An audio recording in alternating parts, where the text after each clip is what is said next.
সবাই বলেছিলেন জর্জ ওয়াশিংটনকে যে আপনি ইয়ে হন, সম্রাট হন, আপনি স্থায়ী রাষ্ট্রপতি হয়ে যান। কিন্তু উনি 2 টার্মের বেশি থাকতে চাইলেন না। এত অনুরোধ উপরোধ করার পরও উনি থাকতে চাননি, 2 টার্ম তিনি থাকলেন। এই যে একটা দৃষ্টান্ত স্থাপন করলেন, এই দৃষ্টান্ত স্থাপন করার পর পরবর্তী প্রজন্ম তাদের মানে ফাউন্ডিং ফাদারের সেই যে ভূমিকাটা, তার যে মানসিকতা, শুধু মানসিক আইন কিন্তু হয়নি, তার যে মানসিকতাটাকেই ধারণ করে দ্বিতীয় মহাযুদ্ধ পর্যন্ত এই এই কি বলে যে 2 বারের বেশি কেউ রাষ্ট্রপতি থাকলেন না। তখন কিন্তু আইন হয়নি।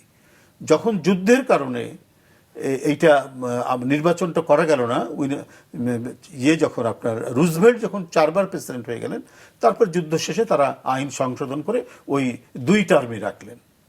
তো আমি বলছি যেটা ধরুন আপনার প্রায় 250 বছরের মতো বা তারও বেশি, 250 বছরেরও বেশি সময় ধরে তারা কি বলে যে শুধুমাত্র মানে একটা একটা একটা প্রেসিডেন্টস, একটা নজিরকে অনুসরণ করেছেন যে তাদের ফাউন্ডিং ফাদার জর্জ ওয়াশিংটন তিনি 2 বারের বেশি, 2 টার্মের বেশি রাষ্ট্রপতি থাকতে চাননি। তো এটা হচ্ছে মানসিকতার ব্যাপার। ওটা হলো যে ব্যক্তি মানুষ, তার মানসিকতা যদি পরিবর্তন না হয়, তাহলে আপনি যতই উৎকর্ষ আইন প্রণয়ন করুন না কেন সেটা লাভ হবে না। যদি কোনো একজন ফ্যাসিস্ট চলে আসে, আবার যদি কোনো একটা কি বলে যে নানা ছলা কলার মধ্যে দিয়ে মানুষকে মিথ্যা প্রতিশ্রুতি দিয়ে কেউ ক্ষমতায় এসে তার যদি আসল স্বরূপ বের করে নেয় যে না আমি আর এই ডেমোক্রেটিক ইনস্টিটিউশনগুলো আমরা আর রাখতে দেব না, তাহলে আসলে কি হলো? তখন সে এই পার্লামেন্টকে দিয়েই, তার রচিত পার্লামেন্ট, তার নিজের লোককে দিয়েই সে ফ্যাসিজম তৈরি করতে পারবে। সে মানে ফ্যাসিজম তৈরি করার জন্য যে গণতান্ত্রিক ইনস্টিটিউশনগুলো দরকার, ভেঙে দেওয়া দরকার, সে তাই করবে।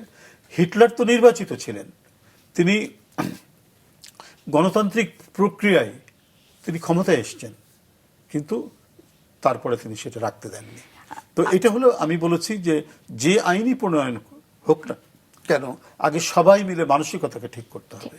ওই যদি তালগাছটা আমারটাই যদি প্রধান বিবেচ্য বিষয় হয়, কখনোই ডেমোক্রেসি ফাংশনাল হবে না, রাষ্ট্রও ফাংশনাল হবে না। আওয়ামী লীগের যে কমিটি, পার্লামেন্টারি কমিটি করা হয়েছিল তত্ত্বাবধায়ক সরকার ব্যবস্থা রাখা যায় কি যায় না, তার মধ্যে প্রত্যেকেই, এমনকি রাশেদ খান মেনন, তোফায়েল আহমেদ, আরও যারা ছিলেন সেখানে, প্রত্যেকেই, এমনকি শিরিন শারমিন যে স্পিকার ছিলেন, তারা প্রত্যেকেই এই ব্যবস্থা রেখে দেওয়ার জন্য মতামত দিয়েছিলেন। কিন্তু শেখ হাসিনার কাছে যখন গেল তিনি কোনোটাই মানলেন না। তার মানে কি, ব্যক্তির মানসিকতাটা হচ্ছে এখানে প্রধান বিষয়, এটা হলো বিবেচ্য।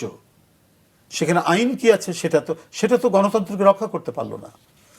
তো সুতরাং মানসিকতার পরিবর্তন করতে হবে। হ্যাঁ, আমরা ডেমোক্র্যাট, আমরা অনেক বিষয়ে আলোচনা করব, তর্ক বিতর্ক করব, কিন্তু গণতন্ত্রের স্বার্থে যদি সেটা খুব বিপন্ন হয়ে যেতে পারে গণতন্ত্র, তাহলে আমরা সেখান থেকে সরে আসব। সেটা পৃথিবীর অনেক উন্নত দেশ সেটা দেখিয়েছেন।